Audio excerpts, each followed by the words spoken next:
Now, nuclear is often quoted as a partly solution, at least if it comes to climate change. Mm-hmm. We have the problem of greenhouse gases.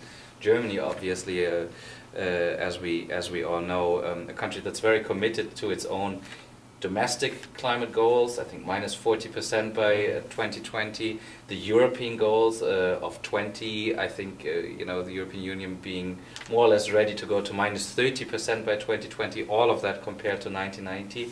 Now, if you put that into perspective, how are the Germans going to do that? How are you going to reduce emissions, greenhouse gas emissions quickly, and at the same time, basically within the same time frame, phasing out nuclear, which is now, or used to be above 30%, I think, of electricity production. It's about a quarter. It's about a quarter, yeah. So how are you going to do this? By expanding renewable energy, that's the key. For one thing, it's worth remembering, if you look from cradle to grave, then nuclear power is not carbon free, because you need lots of materials, you need lots of concrete, you have steel, you have to do the mining of the uranium as well as the other construction materials that you need, and you need to look after the waste afterwards. If you do the cradle to grave assessment, then nuclear power produces 7 times as many carbon dioxide emissions, greenhouse gas emissions, as wind power does, as solar power does.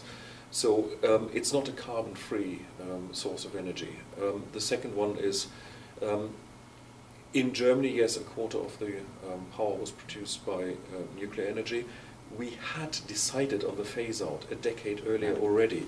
So in a sense, all the planning of the energy system, all the climate policy forecasts had already factored that in. There is nothing new about the decision taken last year to phase out over a decadal scale.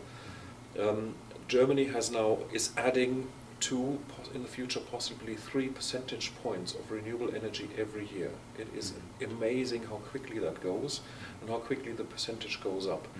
The forecast 2% of overall electricity share. Yeah, that's why I said percentage points rather than percent. Points.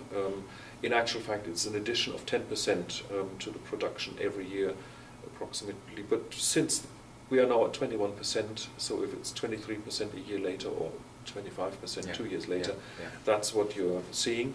The forecast is that we will have 30% of renewable energy by 2020 or earlier, that we will have 50% by 2030, possibly earlier, and the German government wants to have 80% renewables by the year 2050.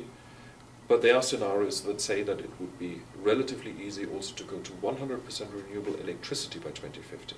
There is no fundamental reason to stop at 80% renewable energy. You can go to 100. So excluding fuels for transportation, basically, but everything else, if it comes to energy emissions.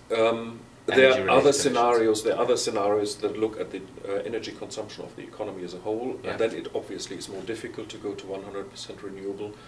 But what will happen to the automobile sector? We see the shift towards electric mobility. We see the investment that goes into factories that will be making car batteries. We're seeing the retooling of existing factories for car making so that they can make electric vehicles. As soon as you do that, those cars will be running on the energy mix that is produced by your energy system. In France, they will be running on nuclear power. In Germany, increasingly, they will be running on renewable power. And remember this, a car battery doesn't care when it is charged, whether it is in the evening or in the morning, as long as you have enough power in there to get you to work and back, you're happy. So the more car batteries you have connected to the system, the more your power system can absorb the variable renewable energies. And that is important to understand, is that the co-transformation of the automobile sector to go towards electric mobility and the energy sector to go towards more renewables, the co-transformation is actually easier than any one of those 2 transformations imagined on their own. You're touching actually on a point that I wanted to raise next, which is if we can produce renewable energy on a good day, that does not necessarily mean we can produce it on a bad day. The wind doesn't always blow, the sun doesn't always shine. We know these observations. How do you deal with the so-called intermittency? It's that, you know, on certain days you have a lot of sun, a lot of wind, and some days you don't. You mentioned car batteries. What other solutions do you think are most promising? First of all, I would like to address this term intermittency because renewable energies, they are variable. They are variable and predictable. The 4-day wind power forecast in Germany is now more accurate than the 4-day power demand forecast. That is predictable variability. Intermittency is something that you have in the nuclear sector. A nuclear power plant can go off without warning. Within a second it's off the grid, and then you are in trouble. So intermittency, and the consequence of that is that you need to have always a spinning reserve in the system. Power plants that are running empty, ready to deliver power at a moment's notice when nuclear power plant or coal-fired power plant go down. If you have a system that has lots of renewable power that comes from different locations, distributed generation, and if you have car batteries connected to the system, then you don't need that spinning reserve, which is essentially an insurance premium that is made necessary by the over-concentration on large power plants, whether they're nuclear or coal. So part of the answer to your question, how do you deal with that, is by having good forecasts. Part of that is by making sure that you understand your weather systems. In the United States, the insolation of Alaska, the amount of solar energy that arrives on the ground in Alaska, is about as much as we have in Germany. The contiguous lower 48 have much higher incidence of solar energy reaching the ground.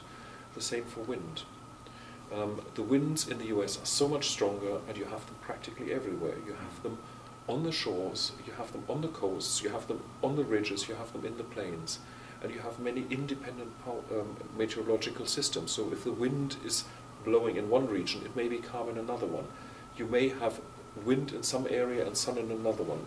The key is to understand that, to predict that, and to ensure that your power system can transport the power from the areas where it is produced to the areas where it is needed. It's this bidirectional capacity that you need in an intelligent, smart power grid to accommodate renewables. I fully agree, and a lot of it is about the integration of the different solutions rather than the one silver bullet that we probably also agree we don't have. We have the solutions in the area of renewables, energy efficiency, grid technology, but they need to be integrated and thought through in a really a truly holistic way, actually.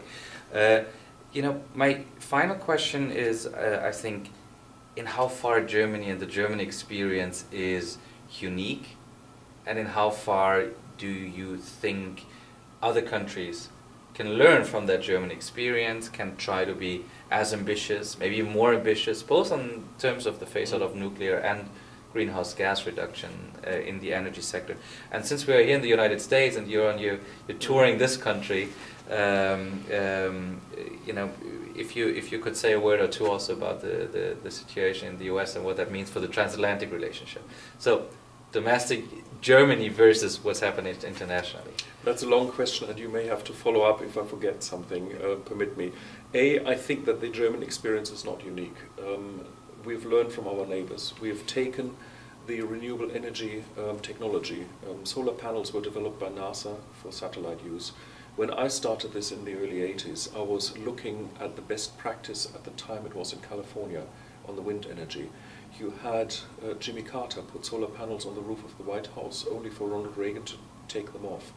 The wind energy started then in Europe, in Denmark. Germany basically took it from there. The nuclear phase-out, we're surrounded in Europe by countries that either have a nuclear phase-out or they never actually had nuclear power.